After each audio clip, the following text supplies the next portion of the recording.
നമസ്കാരം. എൻ്റെ പേര് സുധീഷ് സാം. ഞാൻ ഫാത്തിമ നാഷണൽ കോളേജിലെ മലയാള വിഭാഗം അധ്യാപകനാണ്. ദളിത് സാഹിത്യ ചിന്തയുടെ സൈദ്ധാന്തിക മാനങ്ങൾ എന്ന ഈ വെബിനാറിൽ നാടകം കീഴാള സംസ്കൃതിയുടെ അരങ്ങുപാഠം എന്ന വിഷയത്തെ അധികരിച്ചുകൊണ്ടാണ് ഞാൻ ഇവിടെ സംസാരിക്കുന്നത്. ദൃശ്യകലകളെ പൊതുവെ നമുക്ക് രണ്ടായി വിഭജിക്കാം. വരേണ്യ കലകളും അതുപോലെ തന്നെ കീഴാള സംസ്കൃതി കലകളും.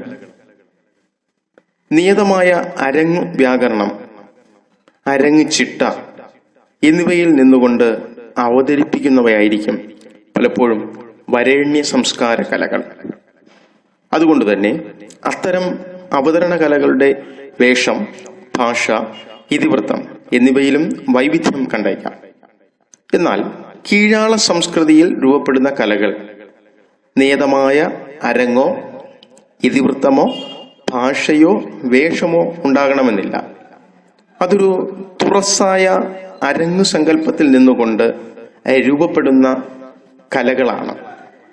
സ്വന്തം ജീവിതത്തിന്റെ സങ്കീർണ മുഹൂർത്തങ്ങളെ കോർത്തിണക്കി രൂപപ്പെടുത്തി ആയിരിക്കും ഇത്തരം ദൃശ്യകലകൾ അവതരിപ്പിക്കപ്പെടുന്നത്.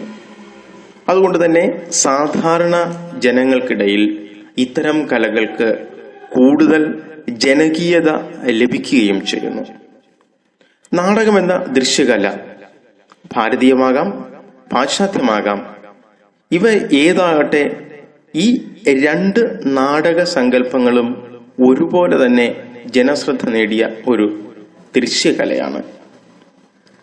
അത് കുറച്ചുകൂടി നമ്മൾ സൂക്ഷ്മമായി ചിന്തിച്ചാൽ ഒരു കീഴാള സംസ്കൃതിയുടെ അരങ്ങുപാഠമാണ് നാടകം എന്ന് പറയേണ്ടി വരും.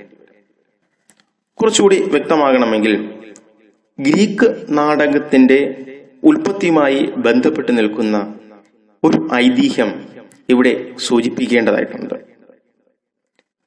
ഡയോണിസ് ദേവന്റെ പ്രീതിക്കായി നടത്താറുണ്ടായിരുന്ന പാട്ടും നൃത്തവും പുരാതന ഗ്രീസിൽ ഒരു അനുഷ്ഠാനമായിരുന്നു.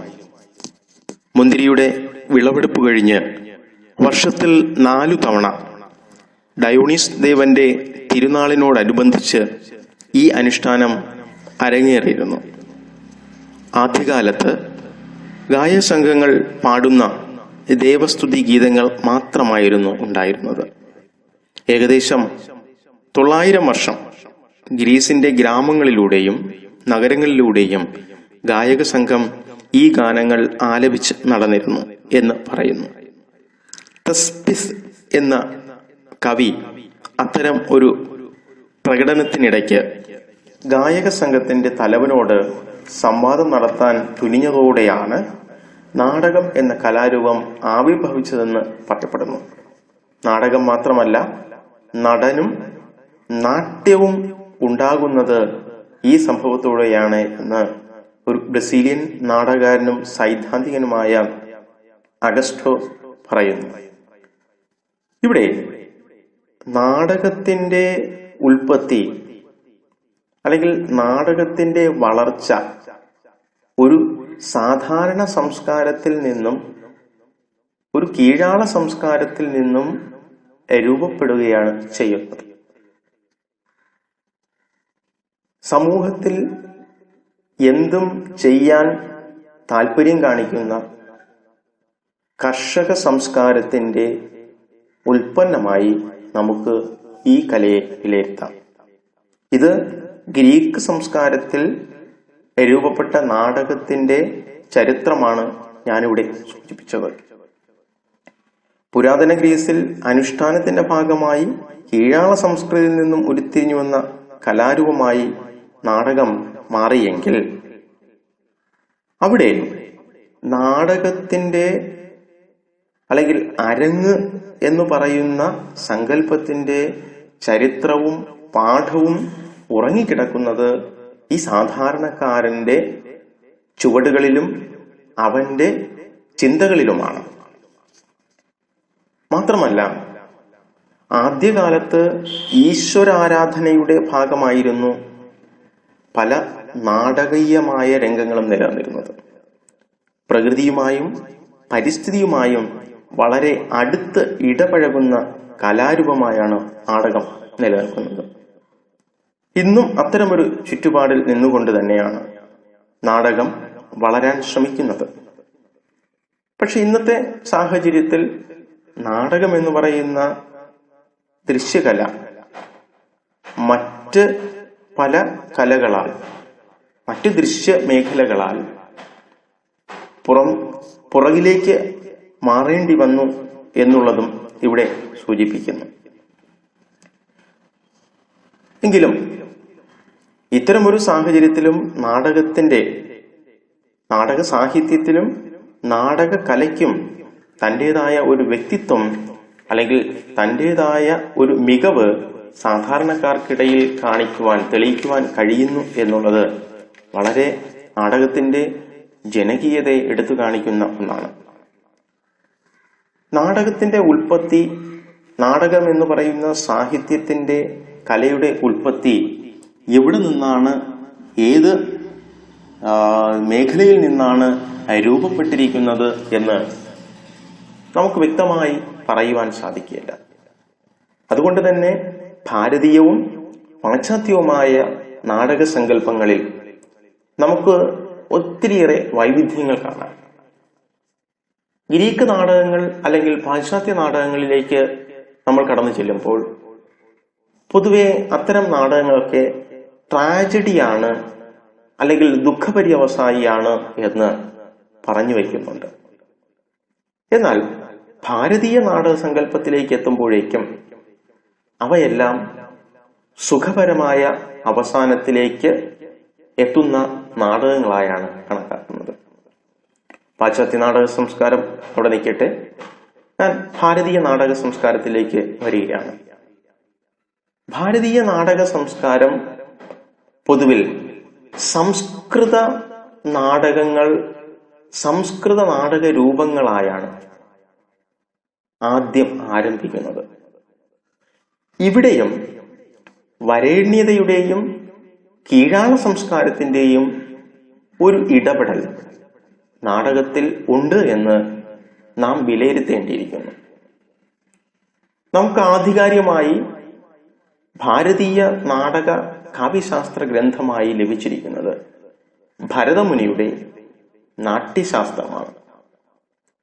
എന്നാൽ അതിനും മുൻപേ തന്നെ നാടകം നിലനിന്നിരുന്നു എന്നും അത് സാധാരണ ജനങ്ങളുടെ ഇടയിൽ നിലനിൽക്കപ്പെട്ട ഒരു കാവ്യ നാടകമായിരുന്നു എന്നും പല പണ്ഡിതന്മാരും വിലയിരുത്തുന്നു.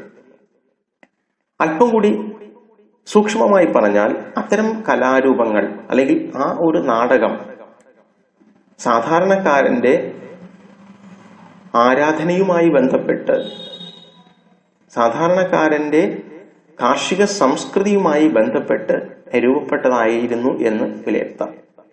എന്നാൽ പിൽക്കാലത്ത് ഇത്തരം നാടകങ്ങളെ അല്ലെങ്കിൽ ഈ നാടകീയ സാഹിത്യത്തെ പൊളിച്ചെഴുതപ്പെട്ടതോടുകൂടി അതിൽ കൂടുതൽ പുതുമകൾ വരികയും കൂടുതൽ പഠനങ്ങൾ നടക്കുകയും ചെയ്തു. അതിന്റെ ഭാഗമായിരിക്കാം നാടകം എന്ന് പറയുന്ന ഒരു കല, നാടകം എന്ന് പറയുന്ന സാഹിത്യം ഭാരതത്തിൽ രൂപപ്പെടുന്നത്. ഇപ്പൊ നാടകം എന്ന് പറയുന്നത് ദശരൂപകങ്ങളിൽ വരുന്ന ഒന്നാണ്.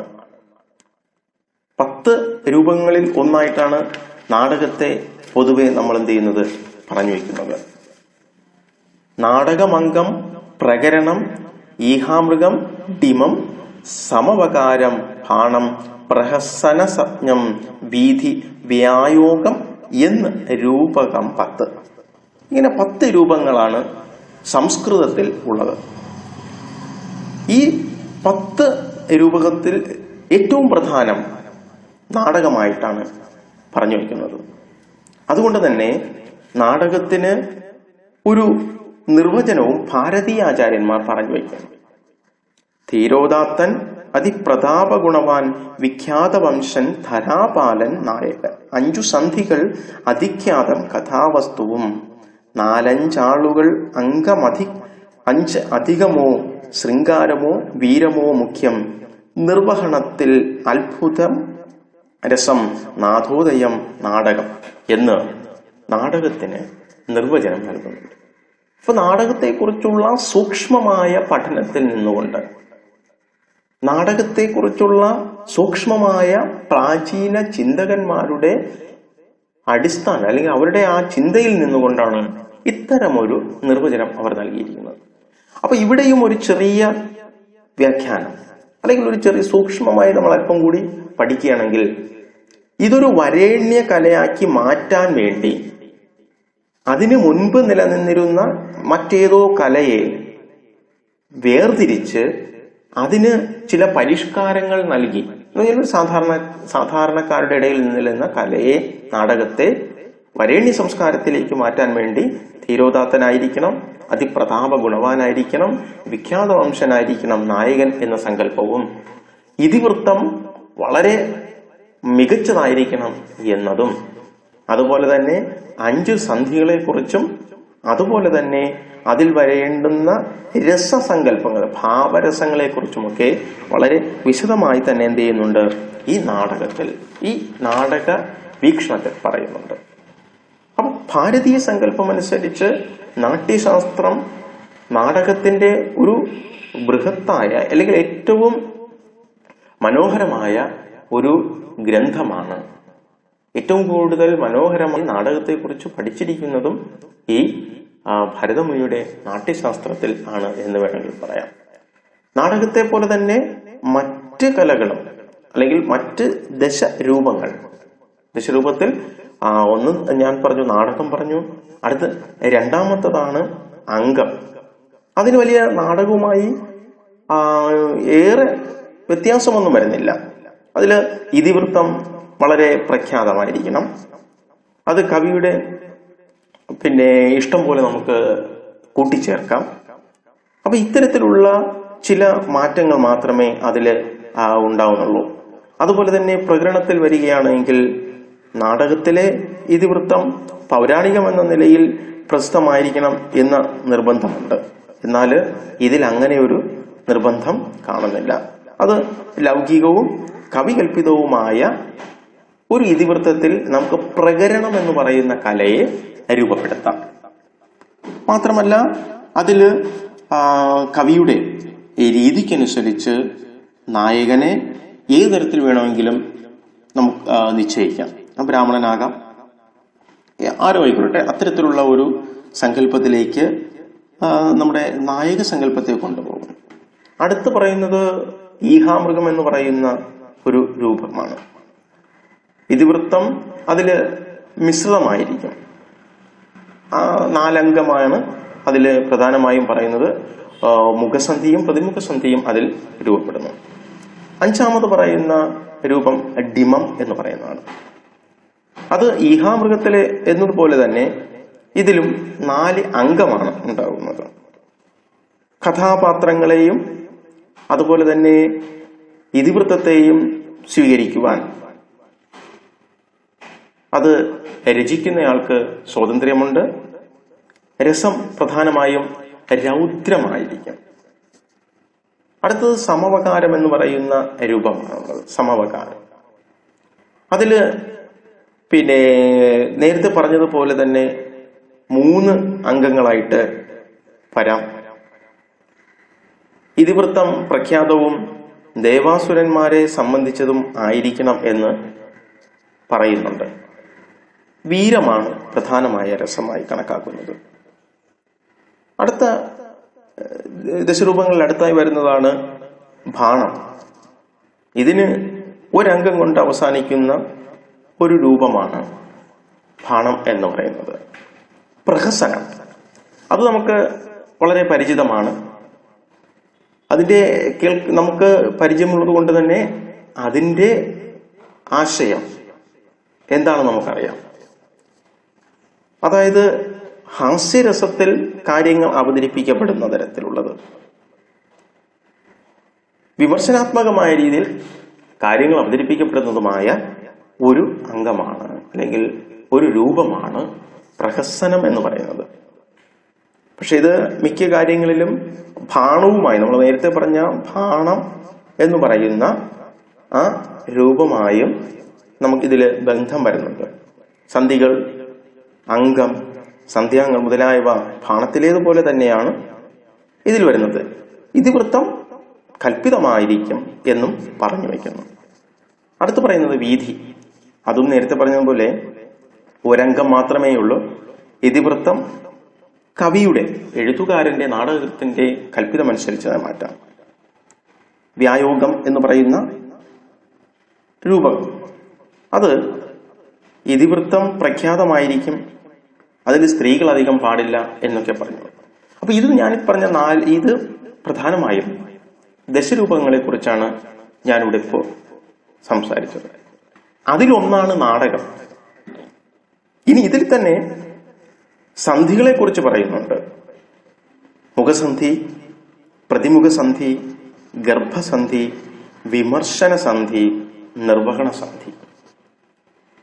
ഇത് കഥയുടെ രൂപപ്പെടൽ, കഥയുടെ വളർച്ച, കഥയുടെ ഇടപെടൽ, അതുപോലെ തന്നെ അതിന്റെ വളർച്ചയുടെ പൂർത്തീകരണം, ഇങ്ങനെ വ്യത്യസ്തമായ കഥയുടെ ഘടനയനുസരിച്ചാണ് സന്ധി പലപ്പോഴും അവർ പറഞ്ഞു വച്ചിരിക്കുന്നത്. അപ്പൊ ഇത് ഭാരതീയ നാടകമനുസരിച്ചുള്ള, ഭാരതീയ നാടക സങ്കല്പമനുസരിച്ചുള്ള ഒരു അവതരണത്തെക്കുറിച്ചാണ് ഇവിടെ സൂചിപ്പിച്ചത്. ദശരൂപങ്ങളുണ്ട്, സന്ധികളുണ്ട്, അംഗമുണ്ട്. അപ്പൊ ഇതൊക്കെ നാടകത്തെക്കുറിച്ചുള്ള സൂക്ഷ്മമായ പഠനമായി നമുക്ക് വിലയിരുത്താം. ഈ സംസ്കൃത നാടക സങ്കല്പത്തിൽ നിന്നുകൊണ്ട് മലയാള നാടകത്തിന്റെ വളർച്ചയെക്കുറിച്ച് ചിന്തിക്കുമ്പോൾ ഇവിടെ അല്പം ഗഹനമായ ഒരു പഠനം നമ്മൾ നടത്തേണ്ടി വരുന്നു.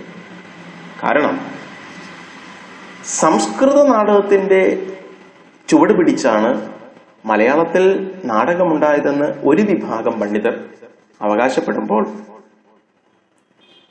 പാശ്ചാത്യ നാടക സങ്കല്പത്തിൽ നിന്നുകൊണ്ടാണ് മലയാള നാടകവേദി രൂപപ്പെട്ടത് എന്ന് ഒരു വിഭാഗം ആളുകൾ അവകാശപ്പെടുന്നു. ആദ്യകാലഘട്ടത്തിൽ നമുക്ക് മലയാളത്തിൽ നാടകങ്ങൾ രൂപപ്പെടുന്നത് വിവർത്തനങ്ങളായിട്ടാണ്. വിവർത്തനങ്ങളുടെ ചുവട് പിടിച്ചാണ് ആദ്യകാല നാടകങ്ങളെല്ലാം തന്നെ നമുക്കിവിടെ രൂപപ്പെടുന്നത്. 1882 കേരളവർമ്മ വലിയ കോയിത്തമ്പുരാൻ കാളിദാസന്റെ അഭിജ്ഞാന ശാകുന്തളത്തിന് നടത്തിയ മലയാള പരിഭാഷയാണ് മലയാളത്തിലെ ആദ്യത്തെ നാടകമായി നമ്മൾ കണക്കാക്കുന്നത്. എന്നാൽ അതിനു മുൻപേ തന്നെ കോമഡി ഓഫ് എറേഴ്സ് എന്ന കൃതിയുടെ വിവർത്തനം ആൾമാറാട്ടം എന്ന പേരിൽ നമുക്ക് 1866 തന്നെ കല്ലൂർ ഉമ്മൻ ഫിലിപ്പോസ് നടത്തിയിട്ടുണ്ട്. അതുപോലെ തന്നെ മറിയാമ്മ നാടകം, അത് 1901 കാലഘട്ടത്തിലാണത് പ്രസിദ്ധീകരിക്കുന്നതെങ്കിലും അതിന്റെ ആമുഖത്തിൽ അദ്ദേഹം പറയുന്നത് അത് 25 വർഷങ്ങൾക്ക് മുൻപ് അദ്ദേഹം എഴുതി എന്നാണ്. അപ്പോൾ അവിടെയും മറിയാമ്മ എന്ന് പറയുന്ന നാടകം മലയാളത്തിലെ ആദ്യത്തെ നാടകമായി നമ്മൾ വിലയിരുത്തേണ്ടി വരുന്നു.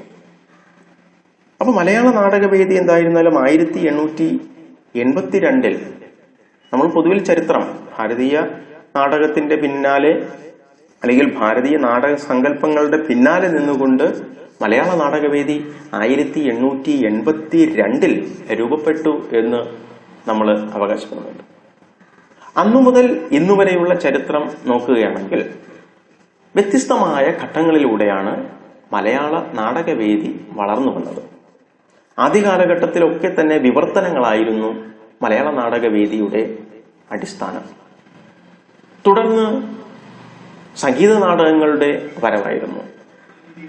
സംഗീത നാടകങ്ങളുടെ വരവോടുകൂടി മലയാള നാടക സാഹിത്യം കുറച്ച് കൂടുതൽ ഒന്ന് ഊർജപ്പെടുകയായിരുന്നു. എങ്കിലും തമിഴ്നാട്ടിൽ നിന്നും വന്ന സംഗീത നാടക സംഘങ്ങൾ നാടകത്തെ ഒരു പുതിയ രൂപത്തിൽ അവതരിപ്പിക്കാൻ ശ്രമിച്ചു. ബാലെ പോലെയുള്ള ഇന്ന് നമ്മൾ കാണുന്ന ബാലെ, അതുപോലെ തന്നെ കോമഡി പ്രോഗ്രാമുകളെ പോലെയൊക്കെ തന്നെ അവരും കഥ അത്തരത്തിൽ പാടി അവതരിപ്പിക്കുന്ന തരത്തിലായിരുന്നു സംഗീത നാടകങ്ങൾ ഇവിടെ അവതരിപ്പിച്ചത്. ഇത് കുറച്ചധിക കാലം കേരളത്തിൽ അല്ലെങ്കിൽ മലയാള നാടകവേദിയിൽ സംഗീത നാടകങ്ങൾ അവതരിപ്പിക്കപ്പെട്ടു. ഇതിനിടയ്ക്ക് പ്രഹസനങ്ങൾ വന്നു. അതിനുശേഷം നാടകം അല്പമൊന്ന് ഇരുത്തം വന്ന് വളരാൻ തുടങ്ങി. 1930-കൾ തന്നെ നവോത്ഥാനത്തിന്റെ ഒരു പാതയിലൂടെ ആയിരുന്നു സമൂഹം മുന്നോട്ട് പോയിക്കൊണ്ടിരുന്നത്. അതേ പാതയിൽ നിന്നുകൊണ്ട് തന്നെയാണ് മലയാള നാടകവേദിയും വളരാൻ തുടങ്ങിയത്. സമൂഹത്തിലെ പ്രശ്നങ്ങളെയും സമൂഹത്തിലെ എന്തൊക്കെ പ്രശ്നങ്ങൾ ഇടപെടേണ്ടി വരുന്നോ ആ പ്രശ്നങ്ങളെയൊക്കെ തന്നെ വിഷയമാക്കാൻ പല നാടകകൃത്തുക്കളും പല സാഹിത്യകാരന്മാരും മുന്നോട്ട് വരികയായിരുന്നു. അന്നത്തെ ഏറ്റവും വലിയ പ്രശ്നം എന്ന് പറയുന്നത് മുതലാളിത്തത്തിന്റെയും ജന്മിത്വത്തിന്റെയും പിടിയിലുള്ള ഒരു ഭീകരതയായിരുന്നു. ഈ ഭീകരതയിൽ നിന്നുകൊണ്ട് സമൂഹത്തെ പുറത്തേക്ക് കൊണ്ടുവരുവാൻ പല ആളുകളും അന്ന് സാഹിത്യങ്ങൾ രചിച്ചു, കഥകൾ എഴുതി, കവിതകൾ എഴുതി, നോവലുകൾ എഴുതി. എങ്കിലും ഇതിനെയൊക്കെ മറികടന്നുകൊണ്ട് നാടകം എന്ന് പറയുന്ന സാഹിത്യം ജനങ്ങൾക്കിടയിൽ ചെലുത്തിയ സ്വാധീനം വളരെ വലുതാണ്. മറ്റൊരു കാര്യം ചുരുക്കത്തിൽ പറഞ്ഞാൽ, ഒരു ജനകീയ സംസ്കാരത്തിന്റെ രൂപപ്പെടലിന് നാടകം വളരെയധികം വലിയ പങ്കാണ് വഹിച്ചത്. മുൻപ് നേരത്തെ പറഞ്ഞു, നാടകം സാധാരണക്കാരന്റെ സംസ്കൃതിയിൽ രൂപപ്പെട്ട ഒന്നാണ് എന്ന് പറഞ്ഞു. ഭാരതീയ ആചാര്യന്മാർ അതിന് നിർവചനങ്ങൾ നിരവധി പറഞ്ഞു വയ്ക്കുന്നുണ്ട്. എങ്കിൽ തന്നെയും അതിന്റെ ജനിതകമായ ഒരു ഘടനയിൽ, അതിന്റെ ജനിതകമായ വളർച്ചയിൽ നാടകം സാധാരണക്കാരന്റെ, അല്പം കൂടി സൂക്ഷ്മമായി പറഞ്ഞാൽ കീഴാള സംസ്കൃതിയുടെ ഒരു കല തന്നെയാണ്. അതുകൊണ്ടാണ് സാധാരണക്കാരൻ അത് അതിവേഗം ഉൾക്കൊള്ളാൻ തയ്യാറായത്. സാധാരണക്കാരന്റെ പ്രശ്നങ്ങളെ സമൂഹത്തിൽ അവതരിപ്പിച്ചതോടുകൂടി നാടകം ഒരു രാഷ്ട്രീയ പരിവർത്തനത്തിന്റെ ഇടം ആയി മാറി. പാട്ടമാക്കി എന്ന് പറയുന്ന നാടക ചരിത്രത്തിൽ സൂചിപ്പിക്കാതെ ഒരിടത്തും കടന്നു പോകാൻ കഴിയില്ല. സാധാരണക്കാരൻ പാട്ടം കൊടുത്ത് നശിക്കുന്ന, അല്ലെങ്കിൽ പാട്ടത്തിന്റെ പേരിൽ സാധാരണക്കാരൻ അനുഭവിക്കേണ്ടി വരുന്ന ചൂഷണത്തെ കെ ദാമോദരൻ പാട്ടമാക്കി എന്ന് പറയുന്ന നാടകത്തിൽ വളരെ വിശദമായി അവതരിപ്പിക്കും. നാടകം അവതരിപ്പിച്ചതോടുകൂടി തന്നെ ആ അരങ്ങിന്റെയും ആ പ്രേക്ഷകരുടെ ഇടയിൽ പോലും ഒരു പുതിയ മാനമാണ് രൂപപ്പെടുത്തിയെടുത്തത്. 1936 അദ്ദേഹം പാട്ടമാക്കി എന്ന് പറയുന്ന നാടകം രചിക്കുന്നത്. അത് സാധാരണ കർഷകനെ ഉദ്ദേശിച്ചുകൊണ്ട്, കർഷകന്റെ നവോത്ഥാനത്തെ ലക്ഷ്യമാക്കിക്കൊണ്ടായിരുന്നു അദ്ദേഹം ഈ പാട്ടമാക്കി എന്ന് പറയുന്ന നാടകം എഴുതിയത്. കെ ദാമോദരന്റെ മറ്റൊരു നാടകമുണ്ട്. അദ്ദേഹം 1939 എഴുതിയ രക്തപാനം എന്ന് പറയുന്ന ഒരു നാടകമാണ്. അതും വളരെ ശ്രദ്ധയോടുകൂടി നമ്മൾ പഠിക്കേണ്ട ഒന്നാണ്. അത് പലപ്പോഴും ഇത് സാഹിത്യ ലോകത്ത് മലയാള സാഹിത്യ ലോകത്ത് സൂചിപ്പിച്ചു പോകുന്നതല്ലാതെ അതിനെക്കുറിച്ച് വ്യക്തമായ ഒരു അറിവ് അതിന്റെ ഇതിവൃത്ത ഘടനയിൽ എന്തായിരുന്നു എന്നും പലപ്പോഴും പറയാൻ കഴിയാത്ത ഒന്നാണ്. കാരണം ആ കൃതിക്ക് അത്രത്തോളം ജനകീയത ലഭിച്ചിട്ടില്ല. അത് ഒരു മുതലാളിത്ത വ്യവസ്ഥയിൽ നിന്നുകൊണ്ട് രചിച്ച നാടകമാണ്. ആദ്യത്തേത് പാട്ടമാക്കി ജന്മി കുടിയാൻ വ്യവസ്ഥയിലാണ് രചിച്ചത് എങ്കിൽ ഇത് മുതലാളിത്തത്തിന്റെ വ്യവസ്ഥയിൽ മുതലാളിമാർ തൊഴിലാളികളുടെ രക്തം കുടിക്കുന്ന മുതലാളിത്ത ചൂഷണത്തെയാണ് രക്തപാനം എന്ന് പറയുന്ന നാടകത്തിൽ അദ്ദേഹം വിഷയമാക്കിയെടുത്തത്. കെ ദാമോദരന്റെ പാട്ടമാക്കി പോലെ തന്നെ വളരെ ശ്രദ്ധ പിടിച്ച ഒരു വിപ്ലവം സൃഷ്ടിച്ച നാടകം എന്ന് ഇതിനെ നമുക്ക് ഒരു പരിധിവരെ വിശേഷിപ്പിക്കാം. പക്ഷെ പിൽക്കാലത്ത് അതിന് വളരെ അവതരണമൊന്നും ലഭിക്കാത്തത് കൊണ്ട് തന്നെ അത് ജനശ്രദ്ധ പിടിക്കാതെ പോയി. വളരെ വൈവിധ്യം നിറഞ്ഞ ഒരു ഭൂമികയിൽ നിന്നാണ് നാടകം ആരംഭിക്കുന്നത്. തെരുവിലെ ഒരു അരങ്ങ് സങ്കല്പം, തെരുവിൽ നിന്നുകൊണ്ടാണ് നാടകം ആരംഭിക്കുന്നത്. തെരുവിൽ വെച്ച് രണ്ട് സുഹൃത്തുക്കൾ തമ്മിൽ കണ്ടുമുട്ടുന്നു. അവര് ബാല്യകാലത്ത് ഒരുമിച്ച് പഠിച്ചവരാണ്. അതിൽ ഒരാൾ ഇന്ത്യൻ ഇൻഡസ്ട്രിയൽ കമ്പനിയുടെ മാനേജറുടെ മകൻ ജനാർദ്ദൻ, എന്നാൽ മറ്റേയാളാകട്ടെ അതേ കമ്പനിയിലെ തൊഴിലാളിയായ ശംഖുവുമാണ്. രണ്ടുപേരും വ്യത്യസ്തമായ ജീവിത സംസ്കാരത്തിൽ നിലനിൽക്കുന്ന ആളാണ്. മുതലാളിയുടെ മകനായ ജനാർദ്ദനൻ പഠനത്തിൽ മികച്ച പഠനങ്ങൾക്കായി പുറത്തേക്ക് പോകുന്നു. എന്നാൽ പഠിക്കുവാൻ സാധിക്കാത്തതുകൊണ്ട് അതേ തൊഴിലാളിയിൽ തന്നെ, അതേ കമ്പനിയിൽ തന്നെ തൊഴിലാളിയായി ശംഖുവും തുടരുന്നു. പഠനമൊക്കെ കഴിഞ്ഞ് തിരിച്ചു വന്ന ജനാർദ്ദനെ കാണുന്ന ശംഖു തന്റെ പഴയ സൗഹൃദം പുതുക്കാൻ ശ്രമിച്ചുവെങ്കിലും മുതലാളിത്തത്തിന്റെ പിടിയിൽപ്പെട്ട ജനാർദ്ദനൻ അദ്ദേഹത്തെ വകവയ്ക്കുന്നില്ല, കണ്ടതായി പോലും നടിക്കുന്നില്ല. തികച്ചും വ്യത്യസ്തമായ ആ ഒരു അനുഭവം ശംഖുവിനെ വല്ലാതെ വേദനിപ്പിക്കുന്നു. അദ്ദേഹം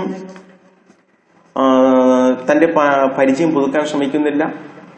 ഇതിനിടയ്ക്ക് മുതലാളിത്തത്തിന്റെ ചൂഷണത്തിന്റെ ഭാഗമായി തന്നെ അദ്ദേഹം തൊഴിലാളികളെ ക്രൂരമായി പീഡിപ്പിക്കുന്നതും ശമ്പളം കൊടുക്കാതെ തന്നെ അവരെ പീഡിപ്പിക്കുന്നതുമൊക്കെ ഈ ശംഖു കാണുകയാണ്. അപ്പോൾ അദ്ദേഹത്തിന് അതിനോടൊക്കെ പ്രതികരിക്കണമെന്നുണ്ടെങ്കിലും അതിന് കഴിയുന്നില്ല. ജനാർദ്ദനൻ തന്റെ ചൂഷണത്തിന്റെ മറ്റൊരു മുഖം മീനാക്ഷി എന്ന ഒരു സുന്ദരിയായ പെൺകുട്ടിയിൽ കാട്ടുകയാണ്. പ്രണയിക്കുകയും അവസാനം അവളെ ഗർഭിണിയാക്കി അവളെ എങ്ങനെയെങ്കിലും ഉപേക്ഷിക്കുവാൻ തയ്യാറാവുകയാണ്. അതിനും അന്നേരം ശംഖുവിന്റെ അടുത്ത് അദ്ദേഹം എത്തുന്നു. ശംഖുവിനെ കൊണ്ട് മീനാക്ഷിയെ വിവാഹം കഴിപ്പിച്ച് തന്റെ ബാധ്യത ഒഴിപ്പിക്കാൻ അദ്ദേഹം തയ്യാറാവുകയാണ്. അതിന് ബാലചന്ദ്രൻ എന്നൊരു കൂട്ടുകാരനെ കൂടി ജനാർദ്ദനൻ കൂട്ടുപിടിക്കുന്നു. പക്ഷേ ഈ നീചമായ അദ്ദേഹത്തിന്റെ ഇത്തരം നീചമായ പ്രവൃത്തി ശംഖുവിന് ഇഷ്ടപ്പെടുന്നില്ല. പക്ഷെ ആ പെൺകുട്ടിയുടെ ആ മാനസികാവസ്ഥ, സമൂഹത്തിൽ അവൾക്ക് നഷ്ടപ്പെടുന്ന അവളുടെ ജീവിതം, ഇതെല്ലാം ഓർത്ത് അദ്ദേഹം പെൺകുട്ടിയെ വിവാഹം കഴിക്കുകയാണ്.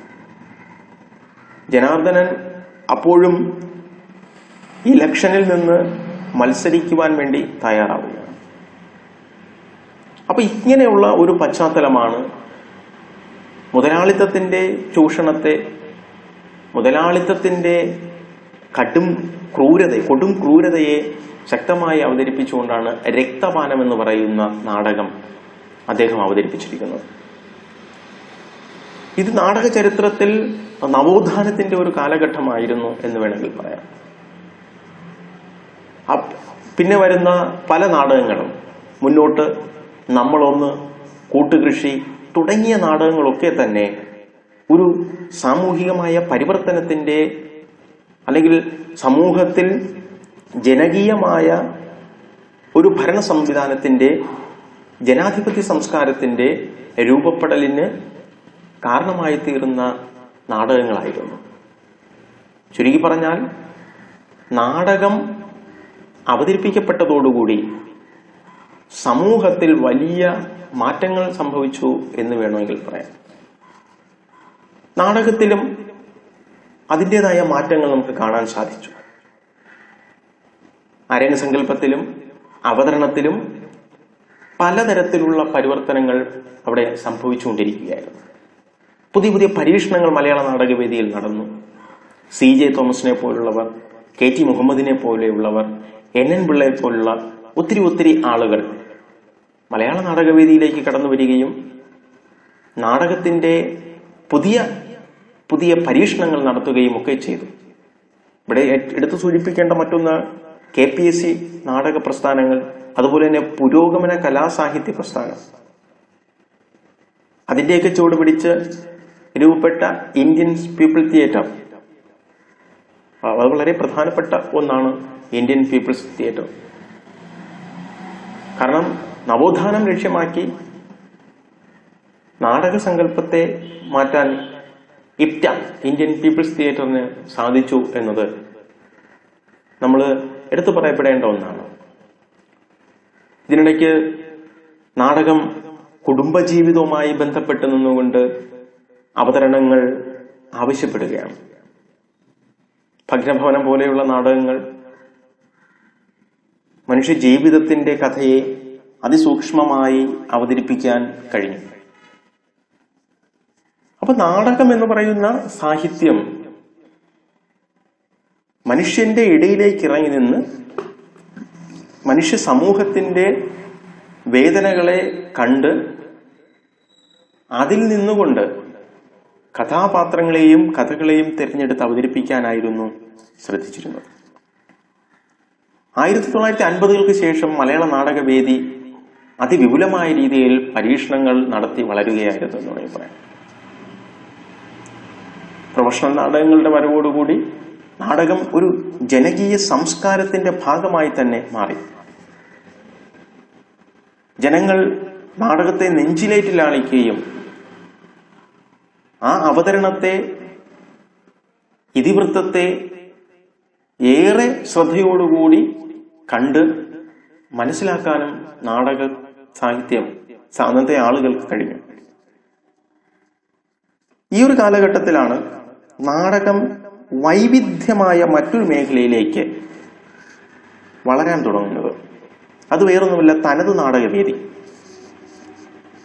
സി.എൻ. ശ്രീകണ്ഠൻ നായർ, എം. ഗോവിന്ദൻ, അയ്യപ്പ പണിക്കർ തുടങ്ങിയവരെ പോലെയുള്ള ഒരു കൂട്ടം ആളുകൾ, പുരോഗമന ചിന്തകർ, പാശ്ചാത്യവും പൗരസ്ത്യവുമായ നാടക സങ്കല്പത്തിൽ നിന്ന് വേറിട്ടുകൊണ്ട് നമുക്ക് നമ്മുടേതായ ഒരു നാടക സങ്കല്പം ആവശ്യമുണ്ട്, തനത് നാടകം ആയിരിക്കണം അത് എന്ന്. എനിക്ക് തോന്നുന്നു എം. ഗോവിന്ദനാണ് അത് ആദ്യമായി തനത് എന്ന് പറയുന്ന വാക്കെടുത്ത് ഉപയോഗിച്ചത്. അതിനെ തുടർന്ന് സി.എൻ. ശ്രീകണ്ഠൻ നായർ തനത് നാടകവേദിയെക്കുറിച്ച് ഒരു പ്രഭാഷണം നടത്തി. കാവലം സാറുമായി ഞാൻ നടത്തിയ ഒരു സംഭാഷണത്തിൽ നിന്ന് സാറ് തന്നെ പറഞ്ഞു, എം. ഗോവിന്ദനാണ് ആദ്യം തനത് നാടകവേദി എന്ന് പറയുന്ന ആശയം മുന്നോട്ട് വയ്ക്കുന്നത്. അതിന്റെ ആശയം ഉൾക്കൊണ്ടുകൊണ്ടാണ് സി.എൻ. ശ്രീകണ്ഠൻ നായർ പിന്നീട് അതിനെ നടത്തുന്നതെന്ന് കാവലം സാറ് പറയുകയുണ്ടായി. അപ്പൊ സാറ് തന്നെ പറഞ്ഞു, ഇതിന്റെ തുടക്കത്തിൽ എനിക്ക് യാതൊരുവിധമായ ബന്ധവുമില്ല. കാവലം സാറ് തനതിന്റെ ആരംഭ കാലഘട്ടത്തിൽ അതുമായി യാതൊരു ബന്ധവുമില്ലായിരുന്നു എന്നും ചർച്ചാ സമയങ്ങളിൽ ഇതുമായി ആരംഭഘട്ടത്തിൽ. എന്നാൽ ഈ ചർച്ചയിൽ പങ്കെടുത്ത നാടകകൃത്തുക്കളൊക്കെ അവതരിപ്പിച്ച നാടകങ്ങൾക്കൊന്നും തനത് എന്ന് പറയുന്ന നാടകവേദിയുടെ ആശയം ഉൾക്കൊള്ളുവാനോ ആ നാടകത്തിൽ അവതരിപ്പിക്കുവാനോ അതിന്റെ ആശയങ്ങൾ ഉൾക്കൊണ്ട് അവതരിപ്പിക്കുവാനോ സാധിച്ചില്ല. ഈ ഒരു ഘട്ടത്തിലാണ് കാവാലം നാരായണ പണിക്കർ രംഗത്ത് വരുന്നത്. അദ്ദേഹത്തിന്റെ അവനവൻ കടമ്പ, അദ്ദേഹത്തിന്റെ ആദ്യകാല നാടകങ്ങളെ ഒന്നും ആർക്കും ഉൾക്കൊള്ളാൻ കഴിഞ്ഞിരുന്നില്ല. പലതും കളിയാക്കി ചിരിച്ചു. പൊറാട്ട് നാടകമെന്ന് എൻ വി കൃഷ്ണവാര്യരെ പോലുള്ളവർ കളിയാക്കി ചിരിച്ചു എന്ന് അദ്ദേഹം തന്നെ പറയുന്നു. എന്നാൽ അവനവൻ കടമ്പ എന്ന നാടകത്തിന്റെ വരവോടുകൂടി തനത് നാടകവേദിയുടെ രൂപവും ഭാവവും മാറി. ഇവിടെ തനത് നാടകവേദി എന്ന് പറയുന്നത് എന്ത് എന്ന് ചോദിച്ചാൽ, കാവലം സാറിന്റെ തന്നെ അഭിപ്രായത്തിൽ പറയുന്നത്, നമുക്ക് നമ്മുടെ മണ്ണിൽ നമ്മുടെ ജീവിതത്തിൽ നിരവധിയായ കലാമൂല്യങ്ങൾ നിലനിൽക്കുന്നുണ്ട്. ഈ കലാമൂല്യങ്ങളെ കണ്ടെത്തി അവയെ അവതരിപ്പിക്കുമ്പോഴാണ് അത് തനത് നാടകവേദിയായി മാറുന്നത്. പാശ്ചാത്യവും പൗരസ്ത്യവുമായ നാടക സങ്കല്പങ്ങൾ, അരങ്ങു സങ്കല്പങ്ങൾ, വേഷവിധാനങ്ങൾ ഇവയൊക്കെ മാറ്റി നിർത്തി കേരളീയമായ പശ്ചാത്തലത്തിലെ വേഷവിധാനങ്ങൾ, കേരളീയമായ പശ്ചാത്തലത്തിലെ അരങ്ങു സങ്കല്പങ്ങൾ, കേരളീയമായ സങ്കല്പത്തിലെ ഇതിവൃത്ത ഘടന ഇവയൊക്കെ ക്രമപ്പെടുത്തിക്കൊണ്ട് നാടകം അവതരിപ്പിക്കുമ്പോഴാണ് അതൊരു തനത് നാടകവേദിയാകുന്നത് എന്ന് അദ്ദേഹം അഭിപ്രായപ്പെടുന്നുണ്ട്. കാവലം സാറിന്റെ തന്നെ വാക്കുകൾ എടുത്താൽ, ഞാൻ ഇതിനെ കൂടുതൽ പഠിക്കുവാൻ വേണ്ടി, തനത് നാടകവേദിയെക്കുറിച്ച് കൂടുതൽ പഠിക്കുവാൻ വേണ്ടി, അല്ലെങ്കിൽ അതിന്റെ അവതരണത്തെ കൂടുതൽ മെച്ചപ്പെടുത്തുവാൻ വേണ്ടി നാട്യശാസ്ത്രത്തിൽ നിന്നും അതിൻ്റെതായ ശീലുകളും ചിന്തകളും എടുത്തിട്ടുണ്ട് എന്ന് അദ്ദേഹം പറയുന്നു. എന്നിരുന്നാലും തനതു നാടകവേദിയുടെ ആശയം നമ്മുടെ കേരളീയ പാരമ്പര്യത്തിലെ വേഷവിധാനങ്ങളാണ്. ആദ്യ കാലഘട്ടത്തിൽ തനതിന് നിയതമായ ഒരു അരങ്ങ് സങ്കല്പമില്ല. ആണെങ്കിൽ ഒരു ഓപ്പൺ സ്റ്റേജ് സിസ്റ്റം, തുറസായ അരങ്ങ് സങ്കല്പത്തിലാണ് തനത് നാടകവേദി രൂപപ്പെടുന്നത്. തനത് നാടകവേദിയുടെ ആ പശ്ചാത്തലം നമ്മുടെ പഴയ അനുഷ്ഠാന കലകളുമായി ബന്ധപ്പെട്ട് നിൽക്കുന്നു. അതായത് നമ്മുടെ കീഴാള സംസ്കൃതിയുടെ ചരിത്രവുമായി, കീഴാള സംസ്കാര കലാപാരമ്പര്യവുമായി അതിന് വളരെയേറെ ബന്ധമുണ്ട് എന്ന് നമുക്ക് മനസ്സിലാക്കാം. തനതു സംസ്കാരത്തിന്റെ രൂപപ്പെടൽ പ്രൊഫഷണൽ നാടകങ്ങൾക്ക് യാതൊരു വിധമായ തടസ്സവും, അല്ലെങ്കിൽ അന്നത്തെ നാടക സാഹിത്യത്തിന് യാതൊരു വിധമായ തടസ്സവും ഉണ്ടാക്കിയില്ല. രണ്ടും രണ്ട് വ്യത്യസ്ത വഴികളിലൂടെ മുന്നോട്ട് പോവുകയായിരുന്നു. എന്നാൽ 1980-കൾക്ക് ശേഷമാണ് മലയാള നാടകവേദിയിൽ ഒരു പുത്തൻ ഉണർവ് രൂപപ്പെടുന്നത്. സംവിധായകൻ എന്ന് പറയുന്ന ഒരു പുതിയ ആള് നാടകത്തിലേക്ക് രംഗപ്രവേശനം ചെയ്യും. നേരത്തെ സംവിധായകനുണ്ട്, സൂത്രധാരനുണ്ട്, പക്ഷെ അവർക്കൊന്നും അത്രത്തോളം ഒരു പ്രാധാന്യം നാടകത്തിൽ നൽകിയിരുന്നില്ല. എന്നാൽ 1980-ക്ക് ശേഷം നാടകം സംവിധാനം ചെയ്യാൻ മുഖ്യമായ ഒരാൾ രംഗത്ത് വരുന്നുണ്ട്. എനിക്ക് തോന്നുന്നു മലയാള നാടകവേദിയിൽ അതിന്റെ തുടക്കക്കാരനായി വരുന്നത് നമ്മുടെ ബഹുമാന്യനായ മലയാള സിനിമയിലെ ഏറ്റവും മികച്ച കഥാപാത്രങ്ങൾ അവതരിപ്പിച്ച നരേന്ദ്രപ്രസാദ് സാർ CN ശ്രീകണ്ഠൻ നായരുടെ ലങ്കാലക്ഷ്മി എന്ന് പറയുന്ന നാടകത്തിന്റെ അവതരണത്തോടുകൂടിയാണ്. ഗംഭീരമായ ഒരു അവതരണമായിരുന്നു CN ശ്രീകണ്ഠൻ നായർ ലങ്കാലക്ഷ്മിയിൽ നടത്തിയത്. 1983-84 കാലഘട്ടത്തിൽ ഒരു വളരെ ഏറ്റവും വിചിത്രമായ അരങ്ങ് സങ്കല്പങ്ങൾ, കഥാപാത്ര ഘടന, ഇതിവൃത്തത്തെ തന്നെ പുതിയ മാനങ്ങളായിട്ട് അദ്ദേഹം എന്ത് ചെയ്തു, അവതരിപ്പിച്ചു. അതോടുകൂടി നാടകത്തിന്റെ ഒരു പുതിയ ചിന്തയിലേക്ക് നാടകം വളരുകയാണ്. പുതിയ പരീക്ഷണങ്ങളിലേക്ക് നാടകം വളരുകയാണ്.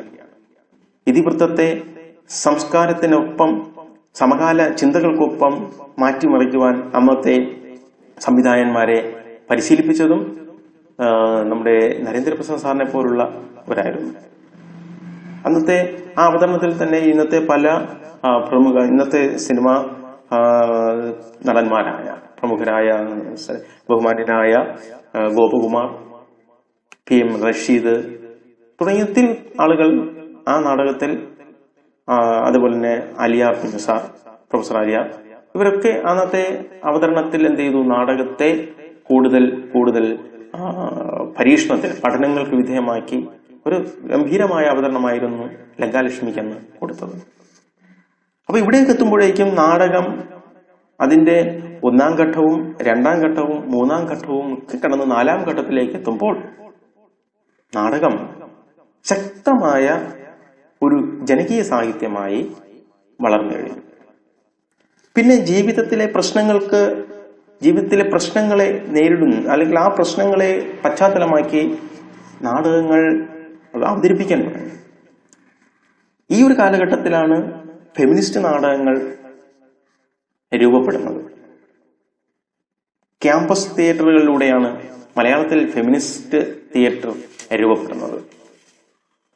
മലയാളത്തിന്റെ പ്രിയ എഴുത്തുകാരിയായ സാറ ജോസഫും KV ശ്രീജയും ഒക്കെ ആ ഒരു ചുറ്റുപാടിൽ നിന്നുകൊണ്ടായിരുന്നു ഫെമിനിസ്റ്റ് നാടകവേദിയെ രൂപപ്പെടുത്തിയത്. അവിടെയും സാധാരണക്കാരന്റെ ചിന്തകളെയും നഷ്ടപ്പെട്ടു പോകുന്ന ജീവിത മൂല്യങ്ങളെയും ഉൾക്കൊള്ളിച്ചുകൊണ്ടായിരുന്നു നാടകങ്ങൾ അവതരിപ്പിച്ചത്. KV ശ്രീജയുടെ തന്നെ ഓരോരോ കാലത്തിലും എന്ന് പറയുന്ന നാടകം വളരെ ശ്രദ്ധേയമായ ഒരു നാടകമാണ്. 2 പാരമ്പര്യങ്ങളെയാണ് അതിനുള്ളിൽ അവർ എടുത്തു കാട്ടുന്നത്. ഒരു കാലഘട്ടത്തിൽ സ്ത്രീ ശബ്ദമെല്ലാം നിലച്ച് വീടിന്റെ ഉള്ളറകളിൽ കഴിഞ്ഞിരുന്നുവെങ്കിൽ, മറ്റൊരു കാലഘട്ടത്തിൽ അവൾ തന്റെ ശബ്ദം ഉയർത്തി സമൂഹത്തിലേക്ക് ഇറങ്ങി. പക്ഷെ ഓരോരോ കാലത്തിലും അവിടെ വീണ്ടും ഒരു പ്രശ്നമുണ്ട്. സ്ത്രീ അവിടെയും സ്വാതന്ത്ര്യം ലഭിച്ചുവെങ്കിലും അവിടെയും അവൾ അടിച്ചമർത്തപ്പെടുന്നു. എന്നുള്ളതാണ്. യഥാർത്ഥത്തിൽ സ്ത്രീ നാടകവേദി എന്ന് പറയുന്നത് അതിൽ ഒത്തിരി ആശയങ്ങളുണ്ടായിരുന്നു. ഒരു പുരുഷനെ കുറ്റപ്പെടുത്തി എഴുതുന്നതല്ല, അല്ലെങ്കിൽ ഒരു പുരുഷന്റെ ആധിപത്യത്തെ പൂർണ്ണമായി അവതരിപ്പിക്കുന്നതായിരുന്നില്ല സ്ത്രീ നാടകവേദിയുടെ ലക്ഷ്യം.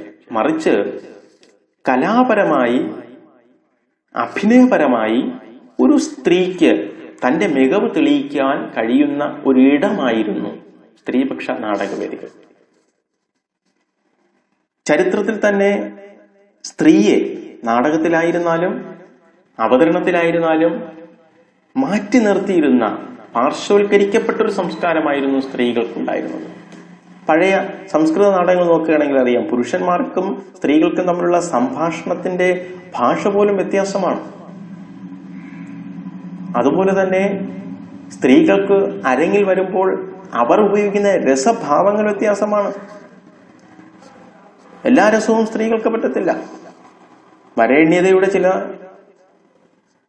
പ്രമുഖർ മുന്നിലിരിക്കുമ്പോൾ അവരെ സൂചിപ്പിക്കുന്ന തരത്തിലുള്ള രസഭാവങ്ങളായിരിക്കണം സ്ത്രീകൾ അവതരിപ്പിക്കേണ്ടത്. അപ്പൊ ഇത്തരത്തിലുള്ള പശ്ചാത്തലത്തിൽ നിന്ന് മാറി ചിന്തിക്കുവാൻ വേണ്ടിയാണ്, അല്ലെങ്കിൽ ഇത്തരത്തിലുള്ള ചിന്തകളിൽ നിന്നും മാറ്റി ഒരു ചിന്ത കൊണ്ടുവരാൻ വേണ്ടിയാണ് സ്ത്രീപക്ഷ നാടകവേദികൾ അവതരിപ്പിച്ചത്.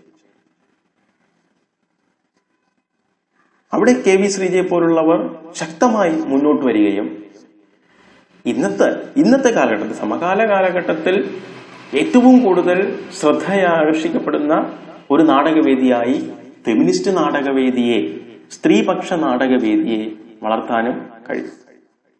ഓരോരോ കാലം എന്ന് പറയുന്ന നാടകം അതിന് ഏറ്റവും നല്ല ഒരു ഉദാഹരണമാണ്. അതിന്റെ അവതരണ രീതി തന്നെ വ്യത്യസ്തമാണ്. അപ്പോ അതുപോലെ തന്നെ ഒത്തിരി ആളുകൾ സജിതാ മഠത്തിൽ വരുന്നുണ്ട്.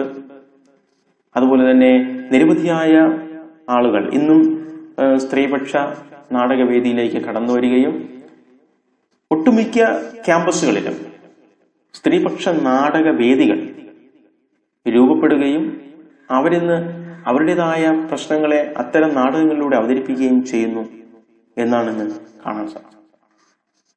അപ്പൊ നാടകം എന്ന് പറയുന്ന സാഹിത്യം, അതിന്റെ ചരിത്രം വളരെ വൈവിധ്യം നിറഞ്ഞതാണെങ്കിലും അത് സാധാരണക്കാരന്റെ, പാർശ്വവൽക്കരിക്കപ്പെടുന്നവന്റെ ജീവിതവുമായി കൂടുതൽ അടുത്തു നിൽക്കുമ്പോഴാണ് നാടകത്തിന് അർത്ഥവും അതിന്റെ വ്യാപ്തിയും ലഭിക്കുന്നത്.